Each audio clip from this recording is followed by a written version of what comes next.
in terms of these principles, in terms of these parts of remote working, what do we need to consider? So with most security conversations these days, we move to the concept of zero trust. Now, we're aware that zero trust isn't something we can buy. We can't just pick up a product and say we've now got zero trust. We've now got a secure position. It's an evolution. We start to add things in. It's a way of thinking. It's a way of understanding how we can reduce our risk across multiple planes. The principles of zero trust are that we assume a breach. So every interaction with our corporate resources, with our devices, we start from a position of saying, we don't know what this is.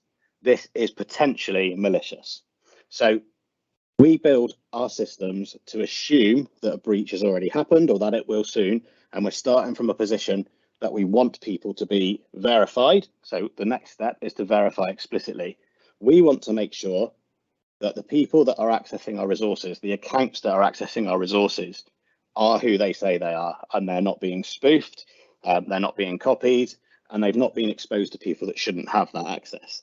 So we're trying to authenticate, and then we're trying to read those data signals across multiple accesses, across everything that user is trying to do to understand where they are, whether they're still in the same place they were when they authenticated, whether they're using a device or they've switched devices. And we want to understand if the data they're trying to access is things that they should be accessing. Well, we want to try and pick up anomalies from their normal behavior. So if something has gone wrong, if they're doing something they shouldn't normally do, we want to be able to react to that. We want to be able to understand what's happening, and we want to be able to take action based upon that. We want to use least privileged access. So what we want to do is make sure that we're not leaving people with highly authenticated, highly authorized accounts so that they can just access what they want to across the whole board. We want to be limiting people's access and their ability to do things such as administration functions based on what they actually need to do. So the least access we can give people in the event of breach, we know that we're protected and they can't get to most of the resources that people would be looking for in terms of malicious actors. If we look again at some of these points that we had previously, go back through these pillars, we can look at some of the things that we can do to make these things more secure. So if we look at our identity pillar, identities can represent a number of things. So they are mostly our users and our people, but we also have services. We have service accounts.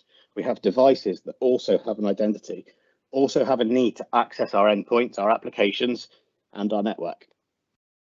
With zero trust, we are using these identities to protect ourselves from breach. So this is our front door, if you like. So what we need to do is we need to verify those identities with strong authentication. We're talking about conditional access. We're talking about multi-factor authentication, and we're talking about making sure that we are ensuring these people are who they say they are. We're following the path of least privilege, and we're making sure that we are only giving people access to what they need access to across our organization. We've then got our devices. With zero trust, we want to make sure that no matter what device people are on, we are making sure those devices are robust, are secure, are updated. We want to make sure they're protected. And we want to make sure that those devices that are accessing our resources are ones that we want to be accessing our resources. So we're applying security policies across any device that comes onto our network or touches our resources. So anything that logs into our environment, we would like to know about. So there are a few key rules for securing devices and endpoints. Firstly, we want to be centrally enforcing our security policies. So what we mean by that is if we've got something along the lines of Microsoft Endpoint Manager, we can set up our security policies. Those devices don't have to be on our corporate network. So no matter where people are working from, they can pick up security policies, they can pick up updates, they can pick up device compliance and risk, and we can update their antivirus, all based on the cloud. It doesn't matter if they're in the office or not, which is a big shift for a lot of organizations, but it provides us with a much stronger position. We can provision our applications securely. We can deploy them to the devices remotely. We can make sure that when suppliers provide an update, that we can push those out to our devices to make sure we maintain our security posture. We can keep an eye on these devices. So using multiple tools, we can make sure that those devices are constantly monitored. We can make sure that if something does happen, if something does prompt us to say that there's potentially compromise with those devices, we can automate a response to that. We can stop them accessing various resources. We can also remediate those things remotely and make sure that those devices are not a risk to our organization. So what we can do is we can make sure that our devices hit certain criteria before we give them access, and we can continuously evaluate those criteria to make sure that we're not stepping away or lowering our protection against any of these kind of things. So by using a cloud-based service such as Endpoint Manager, we can make sure that we're deploying the right things out to these devices. We've also got data. So we host a lot of data. Every organization has a collection of documents, customer data, our own intellectual property, things that we are holding on to, which we need to keep secure. So what we also need to do in order to do that is we need to know our data. We need to know what we're holding, we need to know where we're holding it, and we need to know essentially what we don't want to get rid of. So we've got a lot of things that we can do around data to understand what we need to do with it. But first of all, we need to know what we've got. So we need to know what's sensitive. We need to know what's customer focused, what's personal data, and we need to know how we can classify that data as well. Once we've got to the point where we know what our data is, we need to protect that data. We need to prevent data loss. So once we've got our sensitive data, the first thing we can do is we can set restrictions on who can access that data. We can do that via many means. The most common is access control. So we can make sure that it's in an area that people don't have access to. If we're storing that on a file share, it's relatively simple for us to govern those folders and make sure we've got the permissions model. The same things can be done in SharePoint. We can make sure that we're segregating those off into sites that people don't have access to. But we can step on above that, and we can start to apply proper data protection policies on those, which encrypts the data, and it stops us from sending it to people that shouldn't have access to it. We can make sure that we are only allowing authorized users to access the data, and we can do that at a level above user permissions. And we can make sure that even if the data does escape from the corporate network, those controls travel with it. We then need to monitor and remediate. So we need to continuously monitor our sensitive data. We need to detect when people have accessed things they shouldn't have or tried to, and we need to understand risky user behavior. And there are many tools within the compliance toolset which we can use to do so. So this allows us to take appropriate action. It allows us to automate our responses. And when we've got the data and we know what people are trying to do, it allows us to refine our protection policies to make sure that we're covered from future potential risks. Once we know our data, once we've started to protect it, once we've monitored and remediated, we can start to build our policy decisions. We can start to block, remove emails, attachments, or documents from people's working practices if they don't need access to them. But we need the data in order to build up that to move forward. We can start to encrypt files with sensitivity labels on device endpoints. We can start to use these sensitivity labels to encrypt, protect, and understand who should be accessing data and really put controls around those things which are sensitive and we don't want to leave the organization. And once we've got to that point, we can auto classify content. So we can ask the system to look at the content, and if it finds certain pieces of sensitive information, if it finds certain strings, characters, or patterns, then we can start to apply labels based on those things. So suddenly it's not the user's responsibility anymore.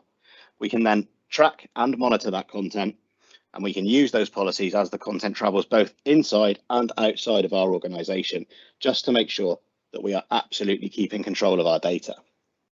We've also got applications. So with our application layer, we know that people are going to be using applications across the organization, some which we've provided to them and potentially some which we haven't. We know that there are applications and APIs which we give access to our corporate data. We give access via our identities, and they do things on our behalf. Some of that is legitimate, some of that is not. The Zero Trust model helps us to ensure that we are only picking out our authorized information, our authorized applications, and giving that the relevant level of access to what it needs. So what we can do with applications is we can start to apply technologies to highlight shadow IT.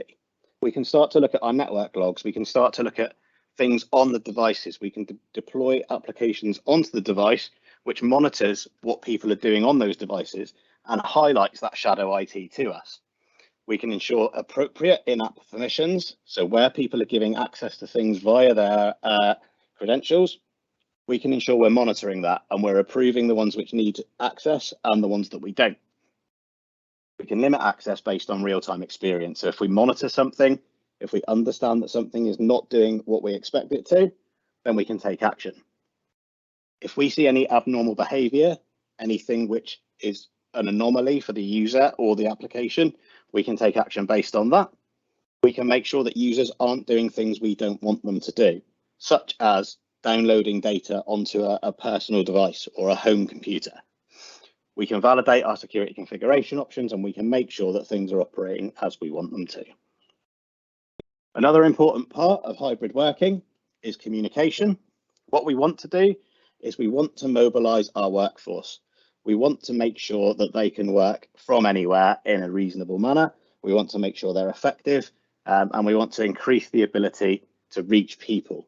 So we want to make sure that no matter where people are working from, they're contactable. They can speak to the people they need to do their job.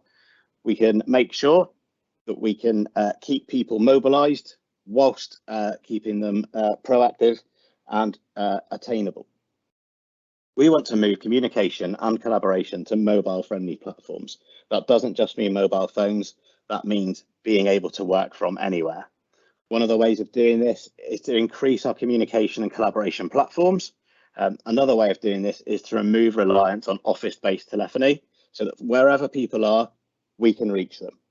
So historically, people have always been able to go to an office and have a desk phone. We don't want them to be doing that anymore because as soon as they leave that office, which is a key part of hybrid working, they suddenly don't have access to that anymore, which means they're less reachable than they were before.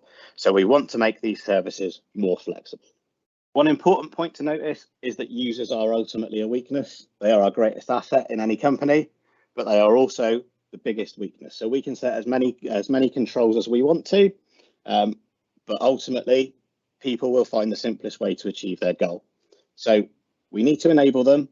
We need to reduce the risk, but ultimately people will find another way to do things if it becomes too difficult. So we can put as many security controls in place as we want, but at the end of the day, we need to make sure people stay functional. So the point of this message is we want people to be able to work flexibly.